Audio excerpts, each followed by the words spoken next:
La pluie martelait le bitume fissuré de la ruelle de Chicago, emportant la crasse de la ville, mais pas l'odeur suffocante de la peur. Dominic Santoro, le chef incontesté et impitoyable du syndicat du crime Santoro, serrait son Kimber 1911 personnalisé. Son cœur battait à un rythme effréné et terrifiant contre ses côtes. Son fils de 5 ans, Léo, avait disparu depuis 6 heures angoissantes. Dominic s'attendait à une demande de rançon, une scène de crime macabre, ou le visage suffisant et ensanglanté d'un chef de cartel rival.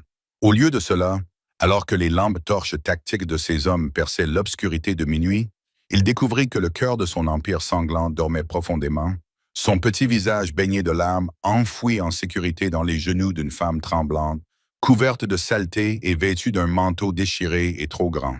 Le domaine Santoro à Lake Forest, dans l'Illinois, était habituellement une forteresse de silence impénétrable et d'ordre calculé. Ce soir, c'était une salle de crise noyée dans le chaos.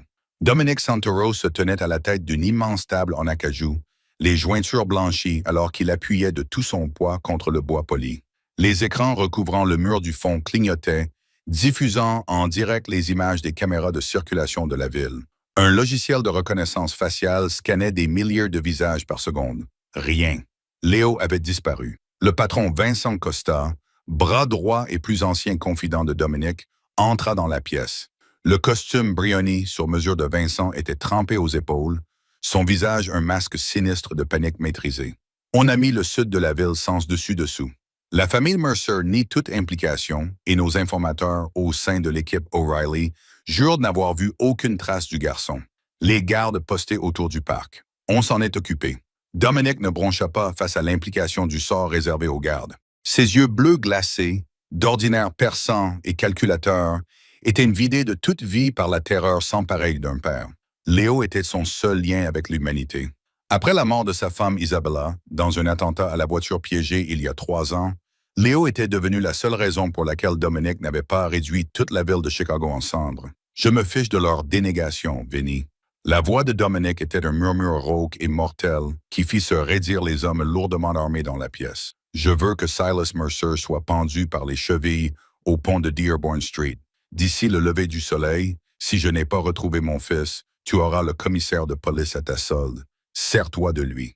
Interdis tous les vols privés à O'Hare et Midway. Personne ne quitte cette ville. » L'enlèvement avait eu lieu en plein jour. Léo jouait près de l'étang au canard de Lincoln Park, entouré de 3 gardes du corps en civil lourdement armés. La sécurité était censée être sans faille, mais une diversion coordonnée, une fausse fusillade depuis une voiture au bord du parc, avait éloigné 2 gardes pendant 60 secondes. En l'espace d'1 minute, une fourgonnette noire avait percuté le 3e garde, et Léo avait été enlevé. Les heures s'enchaînaient. Dominic était assis à l'arrière d'une Cadillac Escalade lourdement blindée, les lumières de la ville se fondant en traînées de néon et de pluie à travers le verre teinté par balles. Son téléphone restait d'un silence angoissant. Les ravisseurs exigeaient de l'argent, un territoire ou du sang. C'était ce silence qui terrifiait le plus Dominic. Il suggérait un contrat, pas une prise d'otage. À 23h43, la fréquence radio cryptée s'animait dans un grésillement. Unité 4 à la centrale, a rapporté une voix entrecoupée de parasites. On a repéré la camionnette, brûlée sous les voies surélevées près de West Loop. 2 corps à l'intérieur, non identifiables, complètement calcinés, mais aucun signe du colis. Le sang de Dominic s'est glacé. Donnez-moi les coordonnées exactes. 10 minutes plus tard, le convoi de SUV noirs s'arrêta dans un crissement de pneus, dans une zone industrielle désolée de West Loop. L'air sentait l'ozone, le caoutchouc brûlé et les ordures mouillées. Dominic sortit sous une pluie glaciale, son manteau en cachemire alourdi instantanément par l'eau. La camionnette calcinée sifflait sous les gouttes de pluie qui frappaient sa carrosserie carbonisée. Dominic ignora le ruban de police et les 2 inspecteurs corrompus qui s'écartèrent respectueusement. « Ils ont changé de véhicule ici », dit Vincent en éclairant de sa puissante lampe torche les traces de pneus s'éloignant de la carcasse métallique. « Où ils sont partis à pied. C'est un labyrinthe de ruelles et d'entrepôts de viande abandonnés là-bas. « Fouillez tout », ordonna Dominic en armant le chien de son Kimber 1911. Chaque benne à ordures, chaque sous-sol, chaque carton. Ils se dispersèrent comme une meute de loups à la chasse. Dominic s'engagea dans une ruelle étroite et oppressante derrière un bar miteux au volet fermé appelé le Rusty Anchor. Les poubelles débordaient, et les escaliers de secours rouillés grinçaient sous le vent. L'obscurité était totale, à l'exception des balayages irréguliers des lampes torches de ces hommes. « Patron, par ici. » C'était un murmure de l'un de ces hommes, Tony, debout près d'un quai de chargement en retrait à une 50aine de mètres dans la ruelle. Le ton de la voix de Tony fit serrer le cœur de Dominic. Ce n'était pas le ton de la victoire.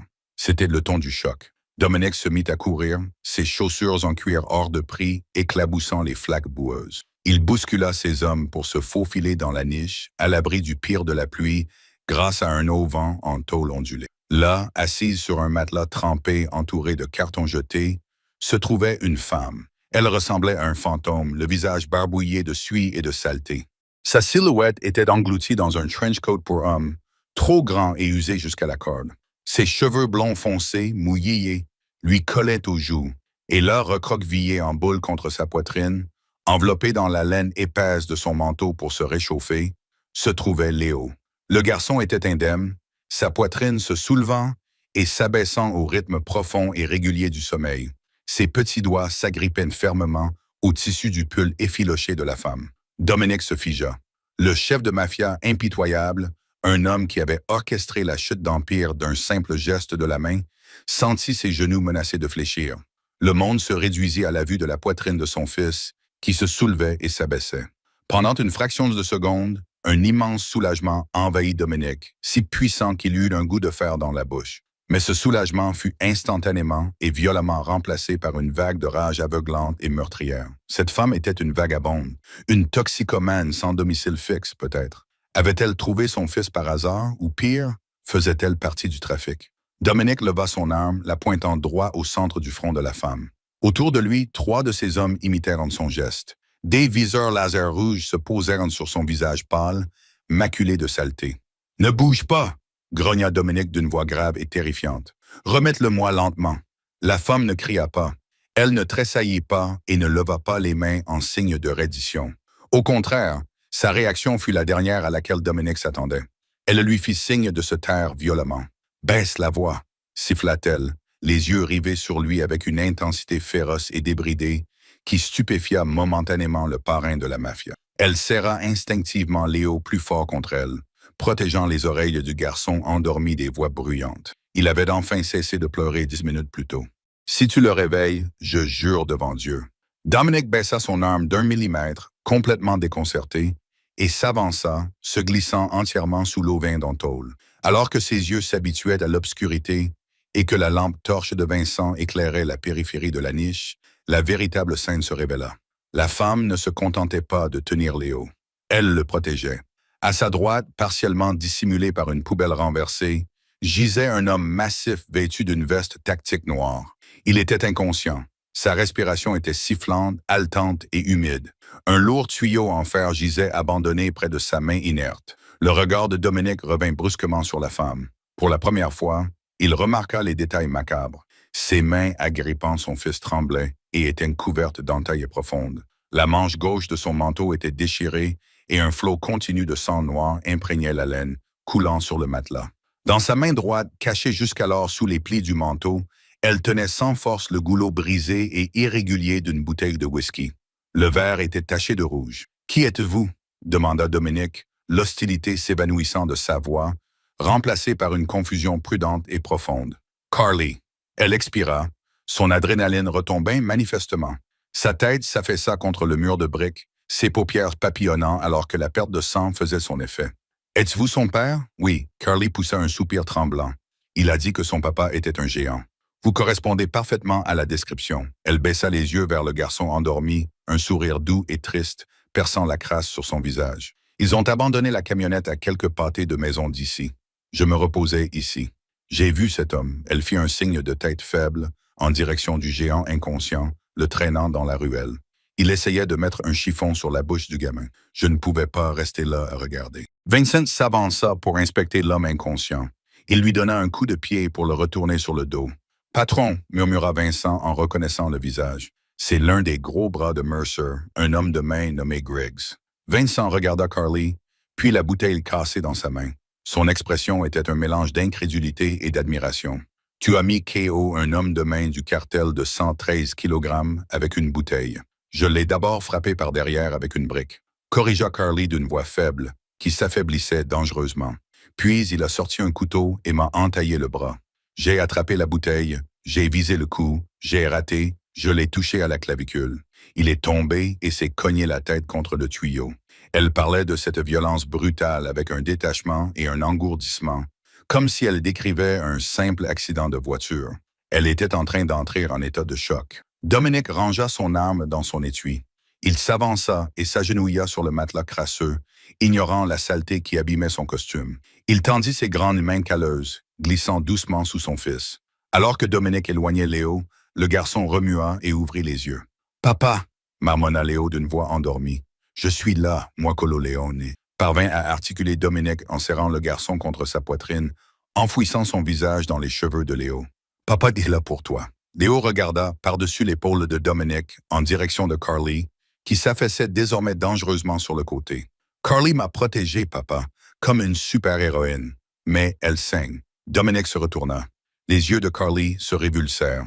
La bouteille brisée glissa de ses doigts, se brisant sur le béton. « Vinny. » Dominic aboya son ordre autoritaire, revenant aussitôt. « Emmène le garçon au SUV. Dis au chauffeur de verrouiller les portes et de mettre le chauffage à fond. » Vincent hésita. « Et son patron et lui? » fit-il en désignant Griggs. « Griggs va à l'entrepôt sur les quais. Réveille-le. Je m'occuperai de lui personnellement avant l'aube. » La voix de Dominic était dépourvue de pitié. Il jeta un regard en arrière vers la femme inconsciente, en train de se vider de son sang sur le matelas. Elle n'avait rien. Elle semblait démunie, brisée et abandonnée par le monde. Pourtant, lorsqu'un monstre lourdement armé avait traîné un enfant hurlant dans l'obscurité, elle n'avait pas détourné le regard. Elle s'était battue contre un tueur à gages du cartel à l'aide de déchets et à main nue pour sauver un garçon qu'elle ne connaissait pas. Dominic prit Carly dans ses bras.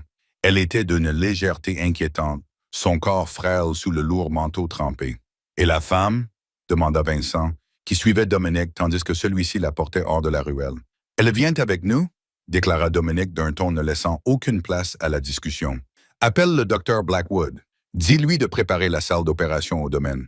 Si elle meurt sous notre surveillance, Vinny, je t'en tiendrai personnellement responsable. » Le domaine Santoro était une immense forteresse moderne, cachée derrière de hauts murs de pierre et une épaisse canopée de chênes centenaires. Lorsque le convoi franchit les lourdes grilles en fer, l'équipe médicale attendait déjà à l'entrée privée. Carly fut emmenée à toute vitesse sur un brancard, dans un tourbillon chaotique de perfusion, de bandages compressifs et de cris du personnel médical.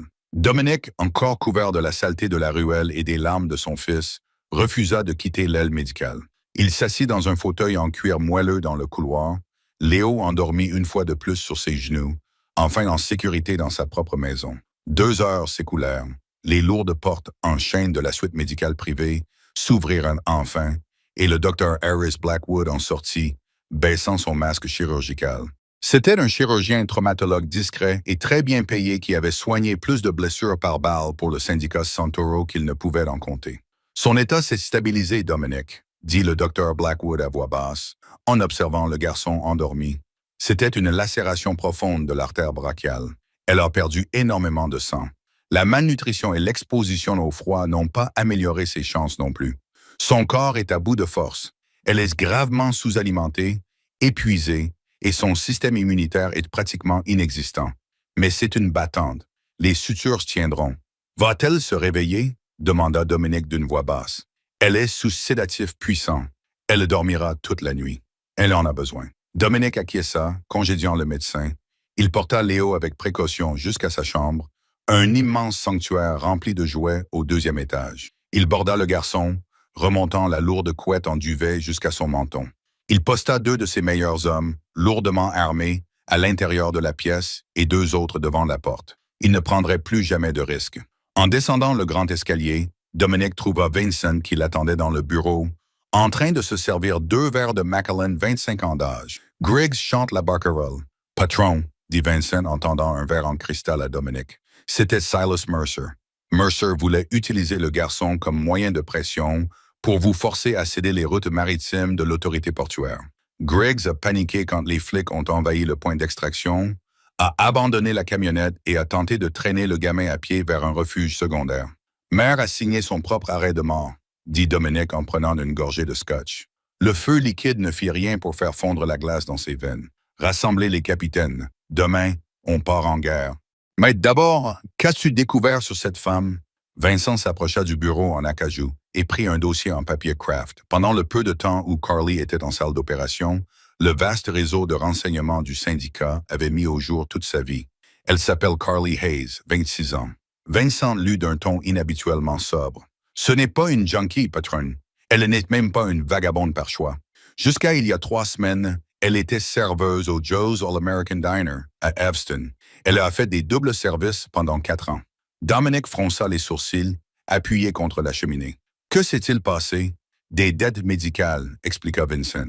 Sa mère est morte d'un cancer du pancréas il y a 8 mois.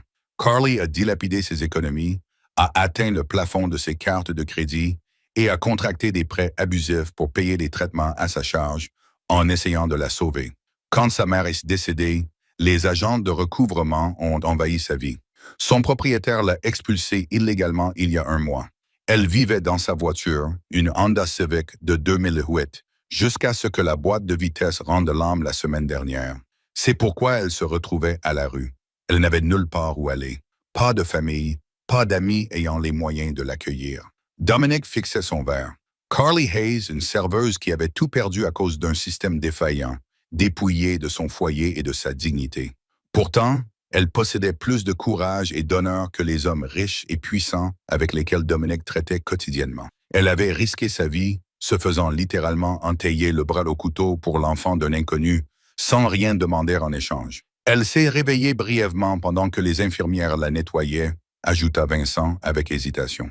Elle délirait, mais elle n'arrêtait pas de demander des nouvelles du garçon. Elle voulait s'assurer que le petit lion était en sécurité. Dominic sentit sa poitrine se serrer. Petit lion. C'était ce que Léo lui avait dit que son nom signifiait. Elle reste ici, déclara Dominic en posant son verre sur la cheminée. Patron, avec tout le respect que je vous dois, faire entrer une civile dans l'enceinte, commença Vinny. Je me fiche du protocole, Vinny. Elle m'a sauvé la vie. Elle est donc sous ma protection. Libère la suite d'invités de l'aile Est, remplisse son armoire de vêtements. Demande au chef de lui préparer tout ce dont elle a besoin. Efface ses dettes d'ici demain matin, jusqu'au dernier centime. Dominic se retourna pour quitter le bureau, sa décision prise. C'était un homme qui comprenait la valeur des faveurs et des dettes. Silas Mercer lui devait une vie et Dominic allait la récupérer avec intérêt. Mais Carly Hayes lui avait offert un cadeau que tout l'argent de son empire illicite ne pourrait jamais racheter. Il parcourut le couloir calme et faiblement éclairé en direction de l'aile médicale. Poussant la porte, il entra dans la chambre stérile. Carly était allongée sur le lit d'hôpital, une perfusion reliée à son bras indemne. Son visage, désormais débarrassé de la suie et de la crasse, était pâle mais d'une beauté saisissante. Ses traits délicats étaient encadrés par de beaux cheveux châtain doré qui s'épanouissaient sur l'oreiller blanc. Dominic approcha une chaise de son chevet et s'assit dans un silence pesant. Il était un monstre aux yeux du monde extérieur. Il orchestrait la violence, contrôlait des politiciens et agissait dans l'ombre. Mais en regardant cette femme fragile qui respirait doucement dans son lit, il savait que sa vie et celle de son fils avaient irrémédiablement changé. La serveuse avait sauvé le prince de la mafia. À présent, le roi protégerait la serveuse. Alors que les premiers rayons de l'aube menaçaient de percer au-dessus du lac Michigan, peignant le ciel orageux de teintes violacées et grises, Dominic Santoro fit un vœu silencieux. Personne ne toucherait plus jamais à Carly Hayes. Carly Hayes émergea d'un océan d'épuisement noir d'encre et suffocant. La première chose qu'elle perçut ne fut pas la douleur, mais une douceur étrange et surprenante. Au lieu du béton humide et glacé de West Loop Alley ou de la banquette arrière en vinyle exiguë de sa Honda Civic hors d'usage, elle était enveloppée dans quelque chose qui ressemblait à un nuage. Les draps étaient d'une douceur incroyable, en lin fin, même si elle ne connaissait pas la marque, seulement leur luxe stupéfiant. Elle inspira brusquement, les yeux grands ouverts. L'air sentait légèrement l'antiseptique et la pluie fraîche, pas les ordures et l'ozone. Une panique vive et immédiate lui serra la poitrine. Carly se redressa d'un bond, mais une douleur blanche et brûlante lui transperça le bras gauche. Elle haleta, retombant contre la montagne d'oreiller. Sa vision se brouilla, s'adaptant à la lumière tamisée et chaude d'une chambre immense et somptueuse. De hauts plafonds, des moulures complexes et de lourds rideaux de velours tirés pour bloquer la lumière du jour. « Ne bougez pas !» ordonna une voix grave et résonnante depuis l'ombre. Carly se figea, le cœur battant à tout rompre contre ses côtes, comme un oiseau pris au piège. Du coin de la pièce, un homme sortit dans la lumière tamisée d'une lampe de chevet. C'était le géant de la ruelle. Le père, Dominic Santoro, portait un costume sur mesure gris, anthracite impeccable, bien qu'il eût retiré sa cravate. Les premiers boutons de sa chemise blanche impeccablement repassée étaient défaits, laissant entrevoir un tatouage d'encre noire qui remontait le long de sa clavicule. Son visage était une étude d'angle aristocratique austère, une mâchoire anguleuse, un nez romain droit et des yeux bleus perçants qui semblaient démanteler ses défenses d'un seul regard. Il avait l'air d'un homme habitué à l'obéissance absolue. Pourtant, alors qu'il la regardait, le côté mortel de son attitude était méticuleusement réprimé. Où est-il? Carly s'éclaircit la gorge, sèche comme du papier de verre. Le garçon, le petit lion. L'expression de Dominic s'adoucit imperceptiblement. Il se servit un verre d'eau dans une carafe en cristal posée sur la table de chevet et le porta à ses lèvres. Elle le but goulûment, ses mains tremblant trop pour tenir le verre elle-même. « Léo est en sécurité », dit Dominic d'une voix grave et grondante qui résonna dans la pièce silencieuse. « Il dort au bout du couloir indemne et c'est entièrement grâce à toi. » Carly laissa retomber sa tête en arrière. Une profonde vague de soulagement l'envahit. L'homme à la pipe, il allait lui faire du mal. « Cet homme n'est plus un problème », déclara Dominic. La finalité glaciale de son ton fit courir un frisson dans le dos de Carly. Elle se souvint des hommes armés dans la ruelle, de la différence absolue qu'ils avaient manifestée à son égard. Elle n'était peut-être qu'une serveuse en difficulté originaire d'Evston, mais elle n'était pas naïve. On ne se déplaçait pas en bande avec des hommes lourdement armés dans des SUV, identiques à moins d'être un type de personne très particulier, très dangereux. « Qui êtes-vous? Qui êtes-vous? » demanda Carly d'une voix qui retrouvait un peu de sa force. « Où suis-je? Je m'appelle Dominic Santoro. Vous êtes chez moi à Lake Forest. Vous avez subi une grave lacération de l'artère brachiale, Mademoiselle Hayes. Vous avez perdu plus d'1 litre de sang et souffriez d'hypothermie aiguë et de malnutrition. Mon chirurgien privé vous a recousu. » Les yeux de Carly s'écarquillèrent. « Madame Hayes, il connaissait son nom. Vous avez fouillé dans mes affaires, exigea-t-elle instinctivement, tendant la main vers la poche du manteau qu'elle ne portait plus. Elle était vêtue d'une chemise de nuit en soie douce. « J'ai demandé à mes hommes de se renseigner sur la femme qui a sauvé mon unique enfant, » corrigea Dominic d'un ton suave, assis dans un lourd fauteuil en cuir à côté du lit. « Je suis au courant de la dette médicale liée au traitement oncologique de votre mère au Northwestern Memorial. Je sais pour les prêts abusifs, l'expulsion illégale de votre appartement à Rogers Park et la boîte de vitesse cassée de votre Civic. Je sais qu'il y a 3 semaines, vous faisiez des doubles services chez Joe's Diner. » Carly se sentit mise à nu, une vague d'humiliation lui brûlant les joues. « Ça ne vous regarde pas, » rétorqua-t-elle, son instinct de défense s'éveillant. Elle tenta de se redresser, serrant les dents pour supporter la douleur dans son bras. « J'apprécie votre aide médicale, Monsieur Santoro, mais je n'ai pas besoin de votre pitié.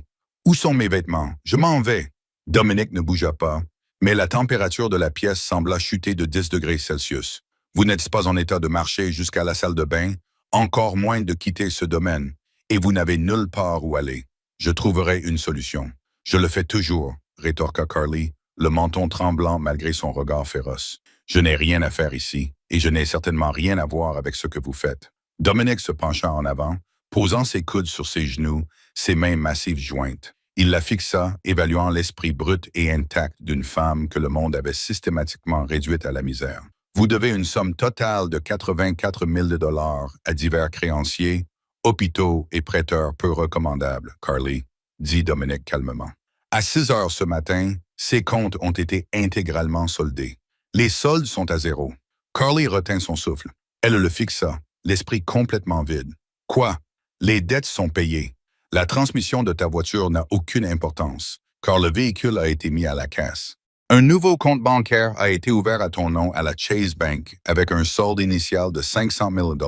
Dominic énuméra ces faits qui allaient bouleverser sa vie avec autant de désinvolture que s'il lisait une liste de courses. C'est une fraction de ce qu'aurait coûté une escorte de garde du corps au fil des ans, et ils n'ont pas réussi à faire ce que tu as fait avec une bouteille de whisky cassée. » Les larmes montèrent aux yeux de Carly, chaudes et rapides.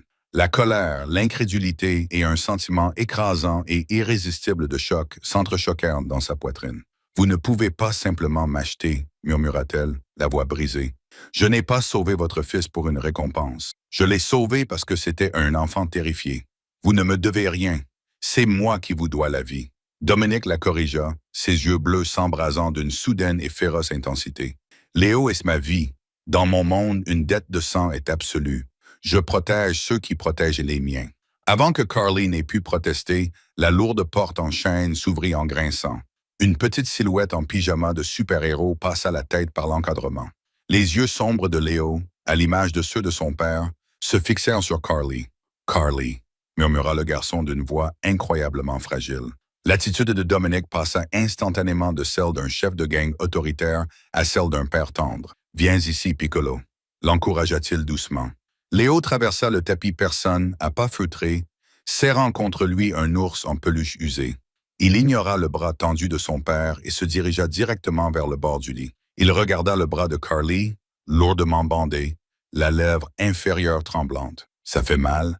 demanda Léo en tendant un petit doigt pour effleurer la gaze blanche. Le cœur de Carly se brisa et se reconstitua en l'espace d'une seconde. Elle ravala la boule qu'elle avait dans la gorge et offrit un sourire chaleureux et sincère. « Juste un tout petit peu, mon grand. » Le médecin l'a tout de suite soigné. Léo grimpa sur le bord du matelas, en évitant soigneusement son bras blessé, et pressa sa petite tête contre son épaule indemne. « J'ai fait un cauchemar, » marmonna-t-il dans la soie de sa chemise de nuit. L'homme bruyant me tirait d'encore, mais ensuite je me suis souvenu que tu l'avais frappé avec le verre. Dominique observait la scène. Un silence pesant pesait sur lui. Il croisa le regard de Carly par-dessus la tête de son fils. La supplication dans le regard du chef impitoyable du syndicat était indéniable. Reste pour lui. Carly baissa les yeux vers le petit garçon de 5 ans traumatisé, qui s'accrochait à elle comme à une bouée de sauvetage. Elle avait perdu sa mère, sa maison et ses moyens de subsistance. Elle était complètement seule au monde.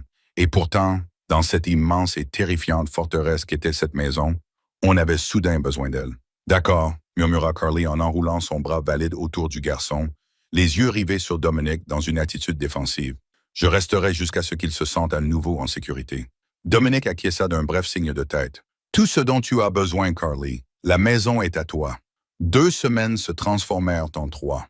L'automne s'abattit avec violence sur Chicago, dépouillant les chaînes de leurs feuilles et transformant les vents qui fouettaient le lac Michigan en lame glacée. À l'intérieur du domaine Santoro, cependant, le temps s'écoulait à un rythme étrangement isolé.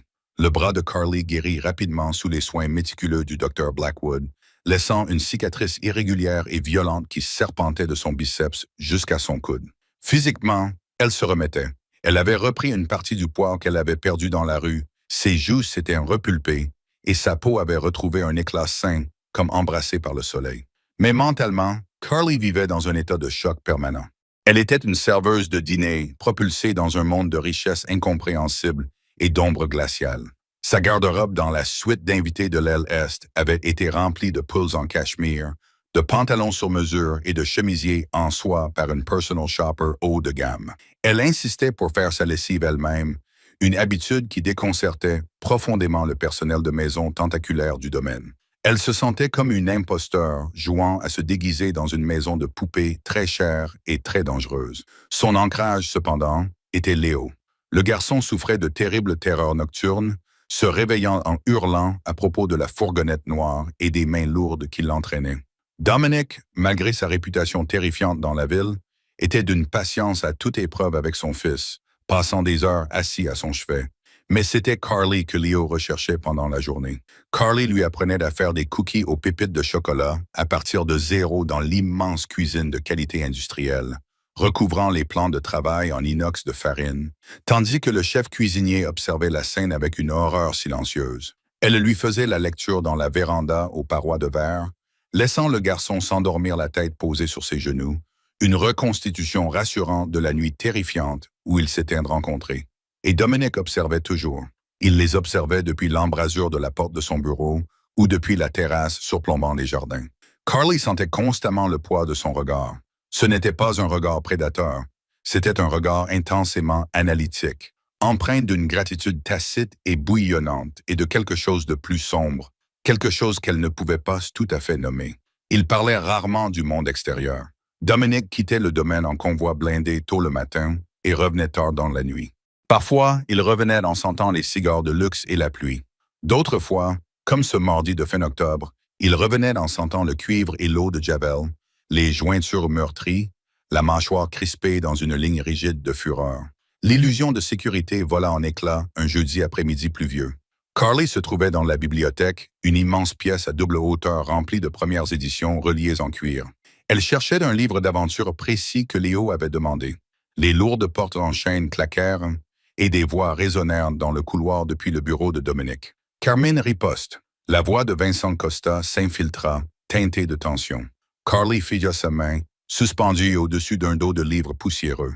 Éliminer Silas, c'était un coup net, patron. Mais on savait que son oncle Carmine ne laisserait pas passer ce manque de respect. Il a fait venir Muscle de Détroit. Les fédéraux fouinent dans les cargaisons du port, et Carmine vient de lancer des bombes incendiaires sur 2 de nos entrepôts dans le South Loop. Carly se colla le dos contre la bibliothèque, le souffle coupé. Elle savait, en théorie, que Dominic était un criminel. Les gardes armés patrouillant le périmètre, des fusils automatiques en bandoulière, le rendaient évident, mais entendre mentionner avec désinvolture des coups propres et des entrepôts incendiés rendait la réalité violemment concrète. Laisse Carmine piquer ses crises. La voix de Dominique était baissée, dépourvue de panique, mais vibrante d'une intention meurtrière. Doublez les gardes de périmètre ici. Personne ne s'approche à moins d'1 kilomètre des grilles. Si un chien errant s'aventure trop près, je veux qu'on le passe au crible. Tu me comprends, Vinny? Oui, patron. Mais Carmine est de la vieille école. Il croit au sang pour le sang. Il sait pourquoi on a frappé Silus. Il est au courant de la tentative d'enlèvement. La rumeur dit qu'il cherche notre point faible. Je n'ai aucune faille. Dominique s'interrompit alors que le bruit du verre se brisant contre une cheminée en briques résonnait dans le couloir.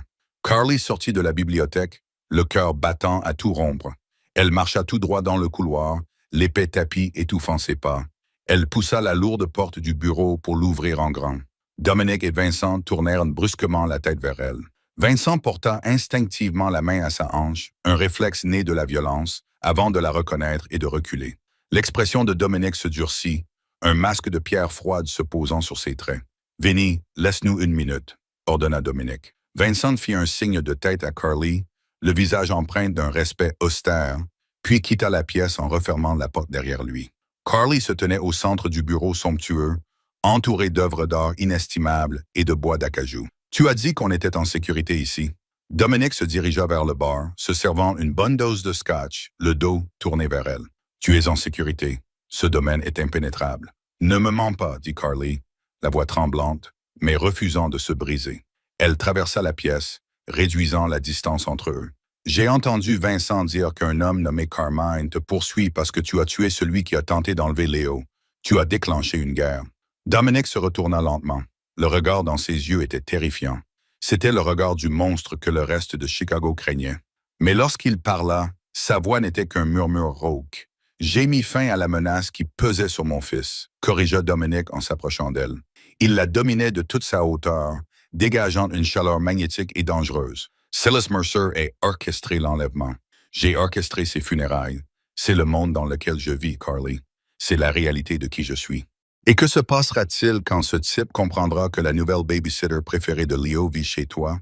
Demanda Carly en levant le menton pour croiser son regard. Que se passera-t-il quand il réalisera que tu te soucies de ce qui m'arrive?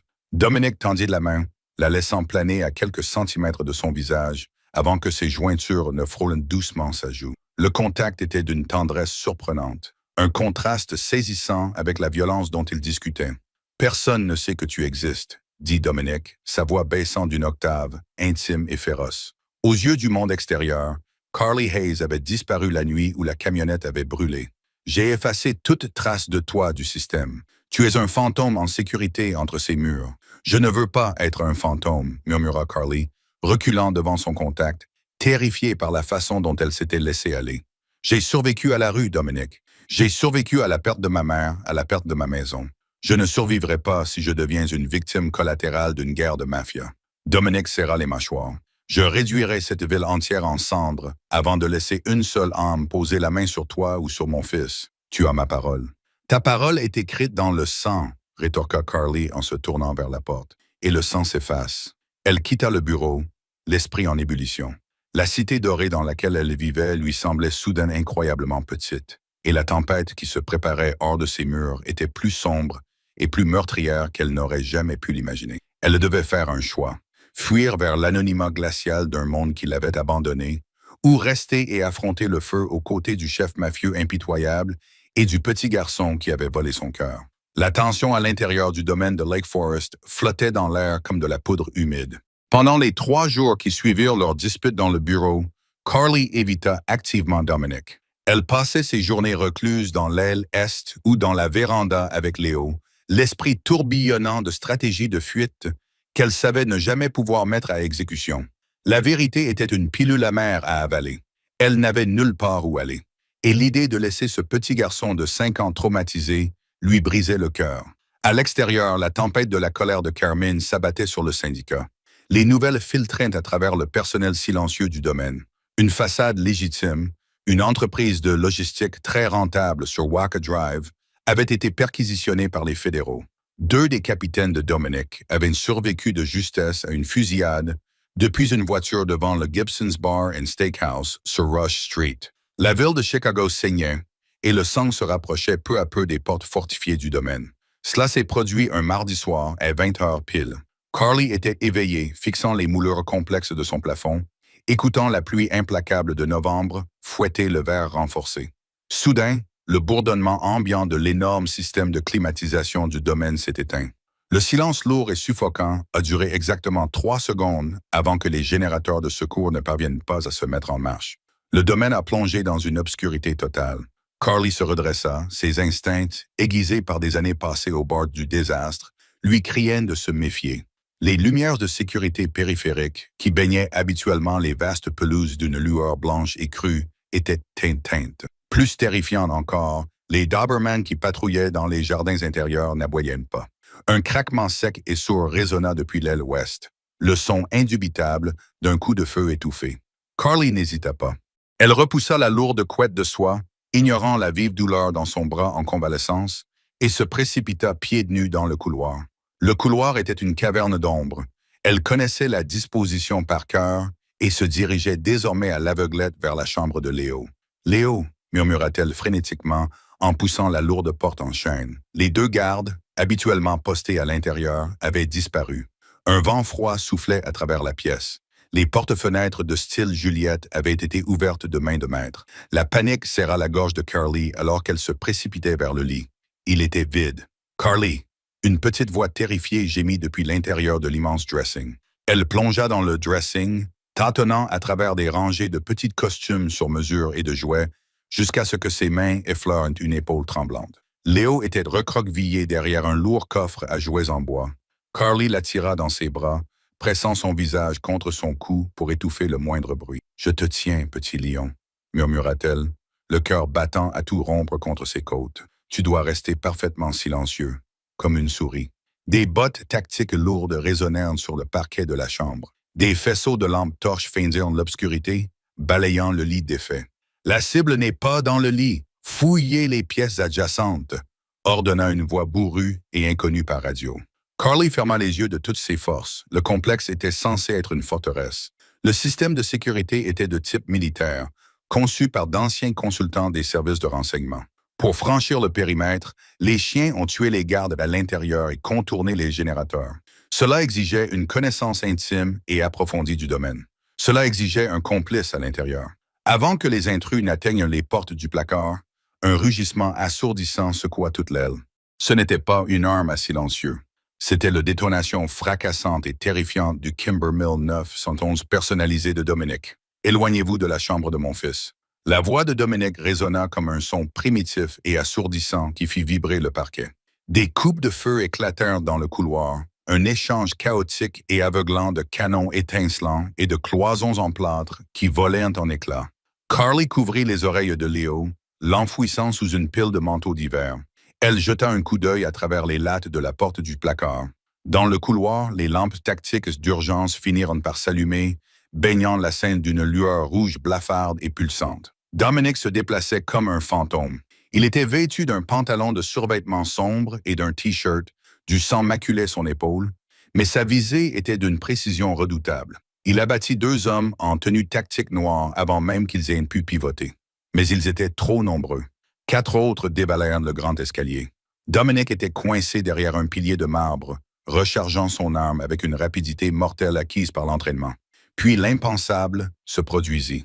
De l'ombre du couloir d'en face, Vincent Costa fit son apparition. Il ne tenait pas d'arme pointée sur les intrus. Son arme était dégainée, sa main tremblait violemment et le canon était dirigé directement vers le dos de Dominic. « Lâche ça, patron !» Vincent étouffa sa voix, brisé par un mélange dévastateur de chagrin et de trahison. « Je suis désolé. Je suis tellement désolé. » Dominic se figea. Lentement, il tourna la tête, ses yeux se rivant sur son plus vieil ami, l'homme qui avait été son bras droit pendant plus d'une décennie. La prise de conscience frappa Dominic comme un coup physique. Les caméras désactivées, les chiens empoisonnés, la fenêtre de vulnérabilité exacte.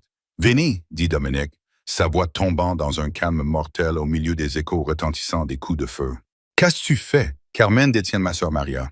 Vincent sanglotait, des larmes coulant sur son visage buriné. Il l'a enlevé de son appartement à Lincoln Park. Il m'a envoyé une vidéo, Dominic. Il a commencé à lui couper les doigts. Il a dit que si je ne lui donnais pas les codes, il me l'enverrait par la poste en morceaux. Je n'avais pas le choix. Les autres tueurs à gages s'alignèrent dans le couloir, leurs armes braquées sur le parrain encerclé. Le chef, un homme balafré à l'accent de Detroit, s'avança. « Carmen te passe le bonjour, Santoro. Tu aurais dû payer le prix fort au port. » Dominic ne regarda pas les tueurs à gages. Son regard restait rivé sur Vincent. « Tu amènes des rats chez moi, Vinny, là où mon fils dort. Ils ne veulent que toi, patron, » supplia Vincent. « Ils ont juré qu'ils ne nous empêcheraient pas de prendre le garçon. Et tu as cru un homme qui mutile les femmes. » Dominic ricana, son imposante silhouette vibrant d'une rage incontrôlée. Carly ne pouvait plus regarder. Dominic allait mourir juste devant elle. Et ensuite, il trouverait Léo. Elle jeta un coup d'œil dans le placard, à la faible lueur rouge. Son regard se posa sur un lourd télescope en laiton massif que Dominic avait acheté à Léo pour son anniversaire, toujours dans son lourd coffret en bois. Elle souleva le tube en laiton massif. Il était incroyablement lourd. Elle regarda Léo. « Reste ici. Ne bouge pas. » Carly poussa la porte du placard. Les intrus étaient tellement concentrés sur Dominic qu'ils n'entendirent pas ses pieds nus sur la moquette.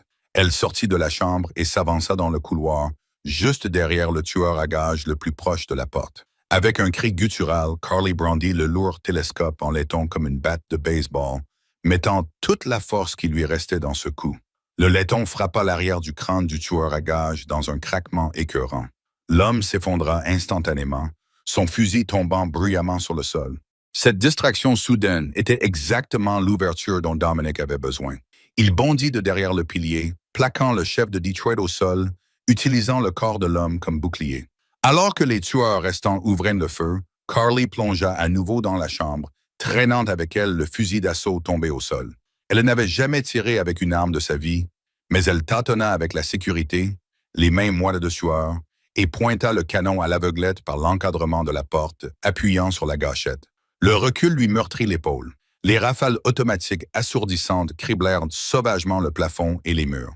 C'était imprécis, désespéré et tout à fait inattendu. Les tueurs restants se précipitèrent pour se mettre à l'abri, criant dans la confusion. Dominic, ayant neutralisé le chef, récupéra son arme et élimina systématiquement les 2 hommes de main distraits. Le silence s'abattit à nouveau sur le couloir, lourd et suffocant. L'air était chargé de l'odeur âcre de la cordite, des cloisons sèches pulvérisées et du cuivre. Vincent se tenait toujours au bout du couloir, son arme baissée, fixant le carnage avec une horreur absolue. Il regarda Carly, tremblante avec son fusil d'assaut, puis Dominic, qui se relevait du sol, le visage figé dans un masque terrifiant de jugement. « Patron » murmura Vincent en tombant à genoux, son arme cliquetant sur le sol. « Fais-le. J'ai trahi la famille. J'ai rompu mon serment. » Dominic s'avança lentement vers Vincent, ses bottes craquant sur les éclats de verre et les douilles. Il leva son Kimber 1911, le pointant droit sur le front de Vincent. Carly retint son souffle, appuyé contre le cadre de la porte, le cœur serré. C'était là le monstre que le monde redoutait. C'était là la fin inévitable de la trahison dans leur monde. Le doigt de Dominic se crispa sur la gâchette. Il fixait l'homme qui avait été à ses côtés lors de son mariage. L'homme qui avait porté le cercueil de sa femme. « Tu as amené la mort à la porte de mon enfant. »« Vinny » murmura Dominic, la douleur dans sa voix plus profonde que la colère. Lentement, dans un supplice, Dominic baissa son arme. Lève-toi, ordonna Dominic. Vincent cligna des yeux, abasourdi. Dominic, lève-toi, rugit Dominic. Tu as exactement 2 heures pour quitter Chicago. Prends un jet depuis la piste privée. Va en Europe. Disparais. Si jamais je revois ton visage dans cette ville, si jamais j'entends ton nom murmuré par le vent, je t'arracherai le cœur de mes propres mains. Maintenant, pars, avant que je ne change d'avis. Vincent se releva tant bien que mal, pleurant à chaudes larmes, et s'enfuit dans les escaliers, disparaissant dans la nuit. Dominic se tenait seul dans le couloir en ruine, entouré des corps de ses ennemis. Il avait l'air épuisé, dépouillé de son invincibilité. Lentement, il tourna son regard vers la porte de la chambre. Carly sortit, laissant tomber le lourd fusil sur le sol. Elle marcha vers lui, ignorant le carnage. Elle l'atteignit et, sans un mot, enroula son bras indemne autour de sa taille, pressant son visage contre sa poitrine. Dominic laissa échapper un soupir tremblant, ses bras massifs l'enlaçant, la serrant contre lui. Il enfouit son visage dans ses cheveux. « Tu es blessé ?» demanda-t-il d'une voix rauque. « Non, » murmura Carly. « Léo est en sécurité. Il est dans le placard. » Dominic s'écarta, encadrant son visage de ses grandes mains calleuses. « Tu t'es encore battu pour nous. Une serveuse armée d'un télescope contre des tueurs lourdement armés. » Un lueur de sourire effleura ses lèvres, bien que son regard reste hanté. « Qu'est-ce que je vais faire de toi, Carly Hayes? »« Tu vas en finir avec ça, » dit Carly avec férocité, en croisant son regard. « Tu vas mettre fin à Carmine, puis tu vas changer. » La riposte fut rapide, absolue et totalement silencieuse. Dominic n'envoya pas une armée de tueurs dans les rues. Il ne mit pas le feu au club de Carmine. Au lieu de cela, il utilisa l'arme qui régnait véritablement sur Chicago, le chantage. À l'aube, l'épine dorsale financière de l'empire de Carmine avait été sectionnée. Les comptables de Dominic, opérant depuis un bunker sécurisé dans le Loop, menèrent une prise de contrôle hostile des sociétés de portefeuille légitimes qui blanchissaient l'argent de Carmine. Il fit chanter le conseiller municipal corrompu à la solde de Carmine, remettant à un juge fédéral un dossier de preuves qui fit disparaître du jour au lendemain la protection politique de Carmine. À 15h30 le lendemain, Dominic retrouva Carmine dans la somptueuse salle de bal déserte de l'hôtel Drake. Dominic n'avait pas amené de gros bras. Il n'avait qu'un simple dossier en carton. Carmine, un homme vieillissant et aigri, ricana devant le seul et unique parrain de la mafia. « Tu crois pouvoir me ruiner, Santoro? J'ai de l'argent enterré dans les murs. » Dominic jeta le dossier sur la table entre eux. « Voici l'acte de propriété de ton domaine à Naples, en Italie. Un jet privé t'attend à Midway. Tu embarqueras dans exactement 1 heure. Tu ne reviendras jamais aux États-Unis. Si tu refuses les actes d'accusation fédéraux contenus dans ce dossier, va voir le procureur général et tu passeras le reste de ta misérable vie à l'ADX de Florence. Si tu essaies de t'enfuir, mes hommes te retrouveront, et je ne serai pas aussi clément que je l'ai été avec Vincent. » Carmine ouvrit le dossier, le visage décomposé. L'empire qu'il avait bâti en 40 ans avait été démantelé en 12 heures par un homme agissant avec une précision froide et terrifiante. Carmine regarda Dominic, réalisant qu'il n'avait plus en face de lui un mafieux rival.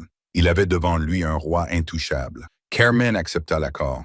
La guerre prit fin sans qu'un seul coup de feu ne soit tiré. 3 semaines plus tard, le complexe de Lake Forest était calme.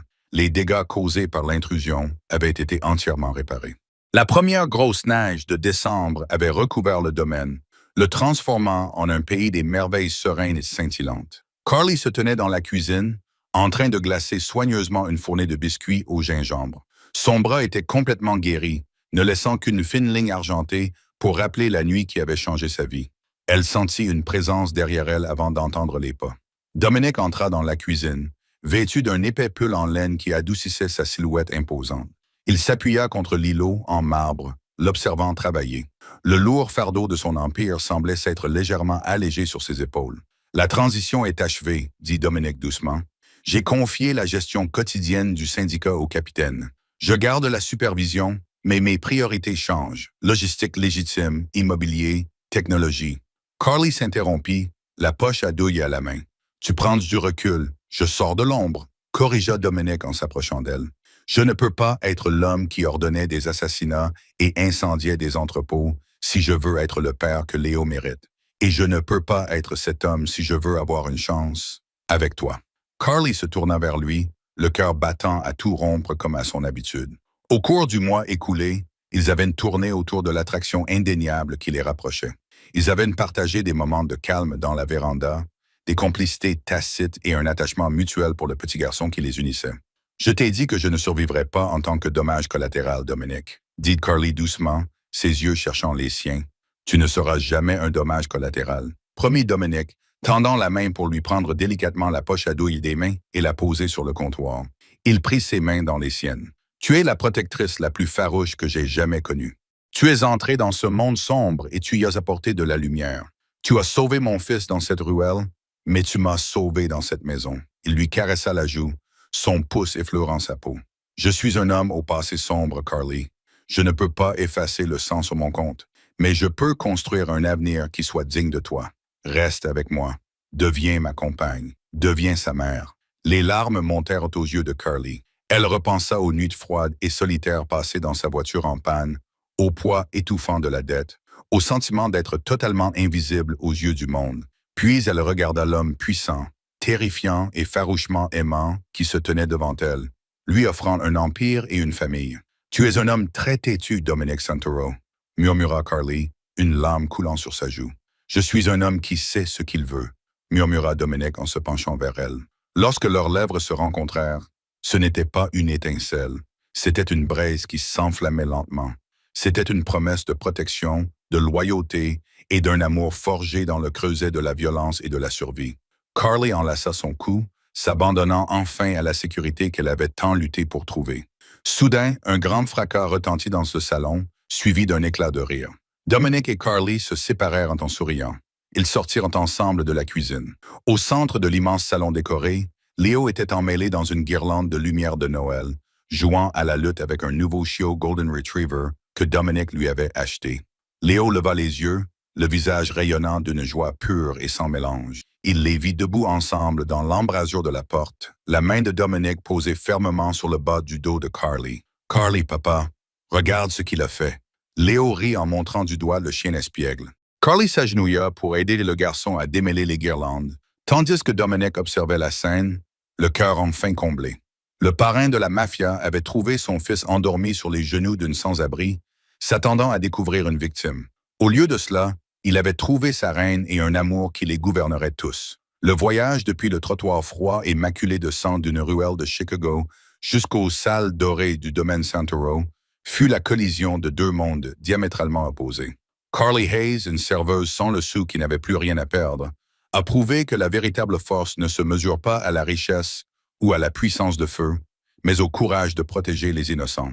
Dominic Santoro, un chef de gang impitoyable régnant dans l'ombre, a découvert que l'empire le plus puissant qu'un homme puisse bâtir est une famille unie par un amour inconditionnel et une loyauté inébranlable. Ensemble, ils ont transformé un héritage de violence en un avenir plein d'espoir, prouvant que la rédemption peut se trouver dans les endroits les plus inattendus. Si vous avez été captivé par le courage de Carly et la dévotion farouche de Dominic, n'hésitez pas à aimer cette histoire, à la partager avec vos amis et à vous abonner à notre chaîne pour découvrir d'autres récits palpitants et dramatiques qui prouvent que l'amour triomphe.